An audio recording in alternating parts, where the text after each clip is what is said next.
ಒಂದಿಟ್ಟ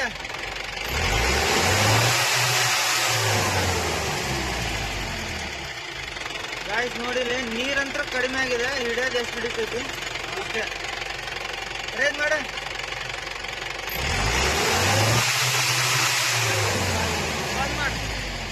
ಬಂದ್ ಮಾಡಿ. ರೇಟ್ರ್ ಜಾಮ್ ಆಗಿದೆ ಅದ್ರದ್ದು. ರೇಟ್ರ್ ಬಿಚ್ಚನ್ ಕರ್ರಗ್ ಜಾಮ್ ಆಗಿದೆ ರೇಟ್ರ್. ಇದು ಓಪನ್ ಮಾಡೋಣ, ಓಪನ್ ಮಾಡಿ ಕ್ಲೀನ್ ಮಾಡೋಣ. ಗೈಸ್ ನೋಡಿ, ಇಲ್ಲಿ ಫುಲ್ ಜಾಮ್ ಆಗಿದೆ ರೇಟ್ರ್, ಫುಲ್ ಜಾಮು, ಫುಲ್ ಜಾಮ್ ಆಗಿದೆ. ಇದಕ್ಕೋಸ್ಕರನೇ ಗಾಡಿ ಹೀಟ್ ಆಗ್ತಾ ಇರೋದು. ಹೊಸ ರೇಟ್ರ್ ಫಿಟ್ ಮಾಡಿಬಿಟ್ವಿ, ಹಳೆ ತೆಗೆದು ಹೋಗ್ಬಿಟ್ವಿ. ಫುಲ್ ಜಾಮ್ ಆಗಿತ್ತು ಅದು, ಹೊಸದು ಹಾಕಿದ್ದೇವೆ ರೇಟ್ರ್.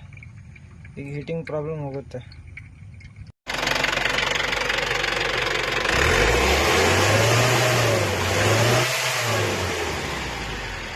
ಗಾಡಿ ಫುಲ್ ರೆಡಿಯಾಗಿ ಹೊಂಟಿದೆ. ಈಗ ಹೀಟಿಂಗ್ ಪ್ರಾಬ್ಲಮ್ ಸಾಲ್ವ್ ಆಯಿತು.